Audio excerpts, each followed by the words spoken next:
Bakit klaro sa inyo na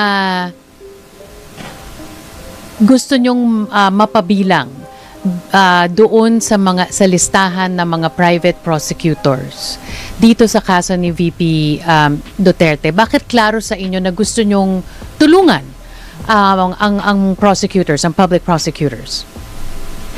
I think because the arguments are so well. First of all, it is our duty to stand for what is right. It is our duty as lawyers to stand for justice. And we see that this whitewashing, we see that this burying of evidence, we see that this brazen violation of the Constitution and the principle of accountability is being violated. Enzo kalaban ang katiwalian at kasinungalingan, kakampi sa katotohanan at kabutihan. Ang kilalang batikang abogado na si Atty. Lorna Kapunan ay nagpahayag ng kanyang kahandaang sumali sa prosecution team ng Kamara. Layunin niyang tulungan ang mga prosecutor sa pag-uusig kay Sara Duterte. Ayon sa ilang ulat, tila may mabibigat na argumento at ebidensya na rin ang Kamara laban sa legal team ni Sara. Ano nga ba ang dahilan ni Atty. Kapunan sa kanyang desisyong ito? At ano ang kanyang mensahe para sa publiko, mga kabunyog? Panoorin po natin ang bahagi ng kanyang interview. Thank you po. Attorney, kailan po ba kayo kinausap ng House Prosecution Team? Marami po kaming mga lawyers, legal experts, kinukonsulta pag ang issue ay either very legal or technical. Legal and technical arguments, no?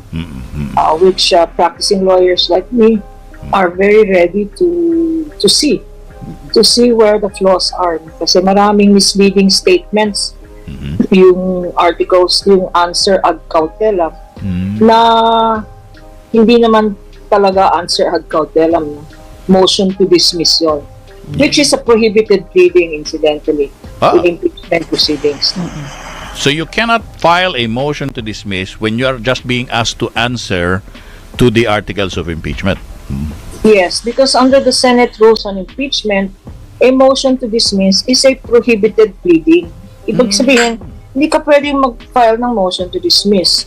Sure. So, ang ginawa ng defense ng VP Sara is, they call it an answer ad cautelam. Ad cautelam means with caution. Because ayaw nila mag-submit sa jurisdiction ng impeachment court. So, dapat, pero ang laman nun, puro grounds for dismissal. No? And that's not, acceptable dapat, no? So that's not acceptable. Pati yung prayer nila, gusto nilang mag-hearing on its head, no? Because laging sinasabi ni VP Sara na they want to go to trial where they will present evidence. And now, inconsistent yung position niya kasi pag binasa natin yung answer ad cautelam niya, there is not a single piece of controverting evidence. Puro usual arguments, the usual arguments we've heard time and again, not only from her but from senator judges in the impeachment court, yung issue ng 1 year ban, no? Yes. At yung issue ng walang crossover. Yun na naman ang arguments nila, no? So parang rehash of all of these arguments being present that had been argued in the Senate impeachment court before it adjourned its session. So dahil ganun ang basa nyo dito sa ad cautelam na pinasa nitong kampo ni Vice Presidente Sara Duterte, ano naman sa tingin ninyo ang karapat-dapat na maging aksyon ng Senado? Because as you said, it's very clear. The operative term is there has to be a trial. Yun nga tatanungin ko sana, partner. Klaro ho ba talaga, Attorney Lorna, yung Senate rules? Or are they making up rules as they go along? The Senate rules are very clear, no? If ito na nga ang nakakapagtaka, no? They're holding the House accountable for the rules of the House. When the rules of the House are very clear, no, sa 1 year ban, no? Pero sila naman, ang dami-dami nilang interpretation. First, they interpreted yung forthwith, maraming interpretation. Then now they're saying that despite their rules, the Senate has sole authority, which means that they can dismiss anytime they want to, which means that they don't need to go into trial. That is, to me, that is wrong. I don't want to sound disrespectful to the impeachment court, no, because regardless, we're all officers of the court, and the public prosecutors are officers of the impeachment court. But as officers of the impeachment court should by itself abide by its own rules, not invent them or amend them when it is convenient for them. Wala sa Senate rules na pwede silang mag-rule on a motion to dismiss. If at all, let that be the defense position when it presents its own evidence. Kasi may order of trial yan. Una, ang prosecution will present its evidence, and then pagtapos na yung turn ng prosecution, turn naman ng defense. Kung wala silang ebidensya or takot sila na mag-present ng ebidensya, i-argue nila yung motion to dismiss. But it must be in a full-blown trial. Correct. So ano po ang appropriate action coming from the Senate Impeachment Court with regard to this answer coming from the camp of Vice President Duterte? To reject it?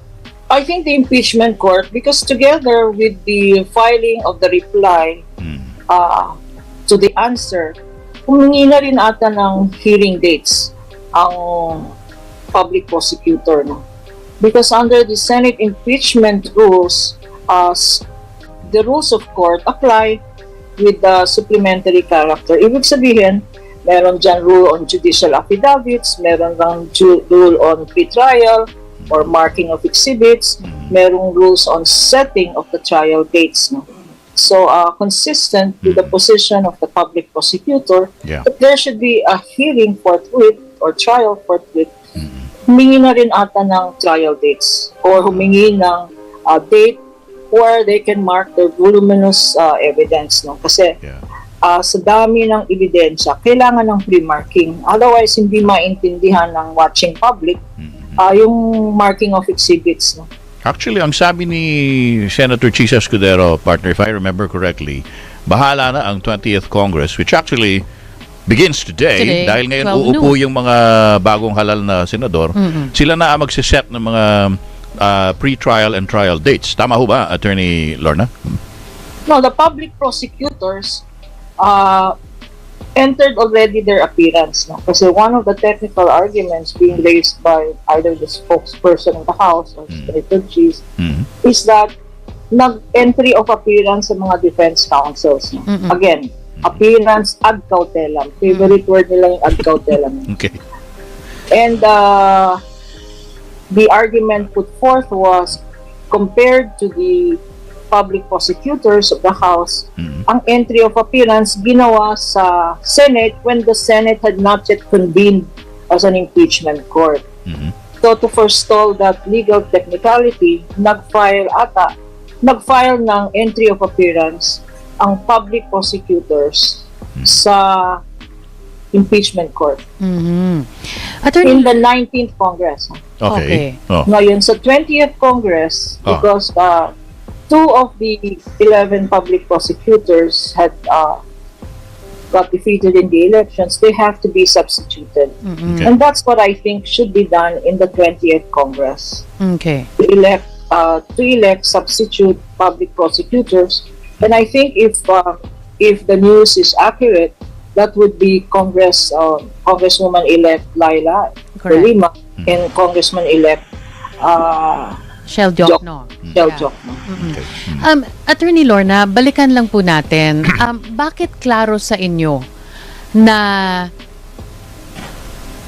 gusto nyong mapabilang doon sa listahan ng mga private prosecutors dito sa kaso ni VP Duterte? Bakit klaro sa inyo na gusto nyong tulungan ang prosecutors, ang public prosecutors? I think because the arguments are so well. First of all, it is our duty to stand for what is right. It is our duty as lawyers to stand for justice. And we see that this whitewashing, we see that this burying of evidence, we see that this brazen violation of the Constitution And the principle of accountability is being violated. We cannot, as officers of the court, stand by and let this happen. And that is why ang dami-dami pong legal experts at volunteer lawyers and commentators who have said that we are willing to assist. We are willing to assist and give guidance in terms of our own years of expertise to the public prosecutors. That is to be, well, to quote a famous word, we have to be on the right side of history. And I think this is the right side of history. And Attorney Lorna, I'm sure you've heard about what Senator Amy Marcos has said. Now, this is not about holding someone to account. This is all about 2028 and to diminish the rival in 2028. Anong sa tingin ninyo sa mga ganyang klaseng mga statement na tila bagang isinasantabi yung prosesong protektado ng konstitusyon at linalagyan lamang ng kulay politika? I think the senator judges, Senator Amy and all of the senators already took their oath as senator judges. And part of the oath as senator judges is to adhere to the Constitution and to adhere to the proper rules in impeachment proceedings. Also, by the own Senate rules, it says so clearly that the senator judges should act with political neutrality. So I think it behooves them to refrain from giving comments on their own political biases unless and until they hear the evidence. Otherwise, they are prejudging the impeachment court. It is a betrayal of trust. It by itself is a betrayal of trust of the public that elected them into office. Remember, they're all senators. They have the mandate of the people. They have the mandate by law to be accountable. And being accountable, being senators and senator judges, I think part of being accountable is their duty to listen to the evidence. Because if they cannot, and if in their minds they have already prejudged the case, then there are also rules that say that they should recuse themselves or inhibit themselves. Kasi hindi pwedeng ang public prosecutors ang mag-file ng inhibition. It is up to the conscience and up to the good judgment of the senators who feel that they have already prejudged the case without seeing the evidence to just inhibit themselves. So wala hong pwedeng maghain ng motion para mag-recuse yung mga supposedly biased senator judges. Kailangan inisyatibo mismo nung senador kung feeling niya ay nakompromiso na yung kanyang neutrality. Yes po. The public prosecutors cannot file for inhibition. I see. Okay. Attorney Lorna, kanina nabanggit nyo na hintayin muna na makita ang ebidensya bago magsalita, no? Kayo po ba'y nakita nyo na ang ebidensya? And what can you say about it? Mabigat ba? Malakas ba ang ebidensya laban kay VP Duterte? Hindi pa naman sub judice ito, no? No, because the articles of impeachment, together with the attachments, with the attachments 30, are part of the Senate website. Okay. So we have seen the evidence submitted, which are annexes to the articles of impeachment. Apart from that, hindi ba almost daily telenovela ang mga Senate inquiry, ang congressional inquiry in aid of legislation, where they laid out all of this strong documentary evidence, none of which incidentally have been controverted by the Vice President. Sa answer, it is telling that in the answer, she has denied everything without putting forth why. She denied all the ultimate facts. Ang sabi niya sa motion to dismiss niya, answer ad cautelam, is wala naman daw basihan yung complaint, no? Yung articles, no? Because the prosecution did not state the ultimate facts. How can they say that when it is so evident that the charges there are buttressed are supported by very clear and convincing evidence. And I say this as a practicing lawyer. I say this with no bias at all. Okay. But I say this because I have seen the evidence. I have seen the attachments to the articles, and I've heard the congressional hearings in aid of legislation. Yeah. What did she do? What did the Vice President do? She denied everything. Ang inadmit lang niya sa answer niya is yung personal circumstances niya. No? Yung pangalan niya, yung address niya, and yung position, her position as Vice President. In fact, when I thought about it, I think she should also deny her position as Vice President because she's not acting as such. She's going around in the last month. She has had 4 trips in the last month. What is she doing in these trips? She is going around trying to elicit support of our overseas Filipinos. She's going around attacking the government of which she is part of. She's going around betraying the public trust. In other words, she is already operating as if she is, well, she styles herself as the designated survivor. And she is acting as such, as if there is no president, as if there is no cabinet, of which she must be a team. She is destroying the credibility of the administration, and she is destroying the trust of the people. How can that be the job description of a vice president? But she should deny that as well kung ayaw na niyang maging vice president. Attorney, panghuling tanong na lamang po, kanina pinag-uusapan din namin kung yung po bang articles of impeachment, pinaghati-hatian nga po ba into different teams na sa pong mag-argue po nito sa impeachment trial? Ganun ho ba ang magiging proseso? There are different House prosecutors tackling specific articles of impeachment. At kaninong team po kayo kasali? Ako naman self-proclaimed, no? Self-proclaimed assistant to all. Assistant to all. Okay. Alam mo naman tayo, di ba? You know my history. Yes, yes. I am not one to keep silent. Oh, yeah. I am not one to keep my mouth shut when I call it the way I see it. So, Assistant to all. di ba, ganun yun. But from interviews of the public prosecutors, yes, it makes good sense. It makes good sense that public prosecutors are assigned specific articles because of the immensity of the testimonial and documentary evidence. That's the other thing na idadagdag ko lang. Siguro ayaw mag-trial ni VP because pag trial na yan, modes of discovery are allowed. Ano yung modes of discovery? Pwede magpasabpina ng bank records.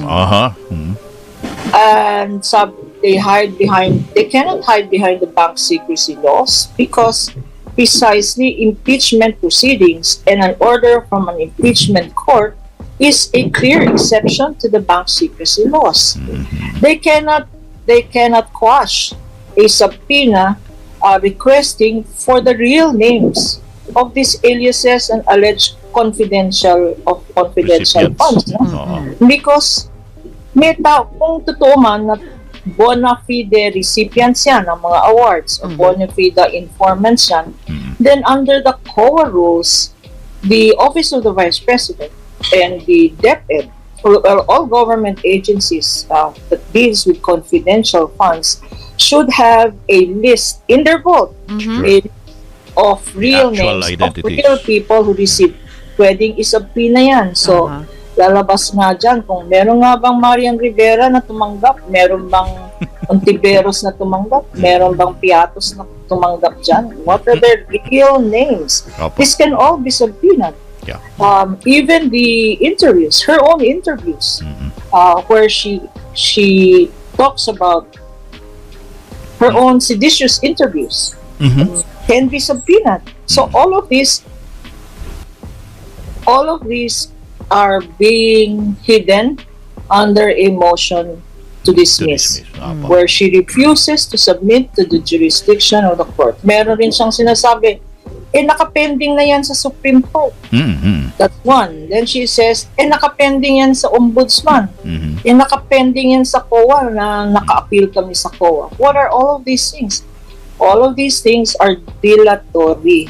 Plus, if the Supreme Court has not issued an injunction for the impeachment court to proceed, nothing will stop the impeachment court. Yeah. Opo. The rule is also sa ombudsman, a pending case in the ombudsman will not stop an impeachment court. Mhm. A COA ruling, a pendency of an appeal with the COA will not stop an impeachment court. So all of this All right.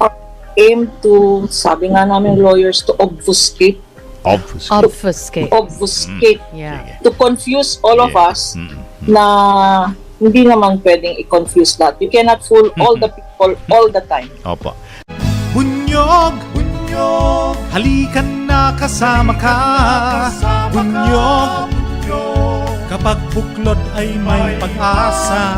Luzon, Visayas, Mindanao, isa ang pananaw. Sa bagong Pilipinas ang bunyog isisigaw. Bunyog.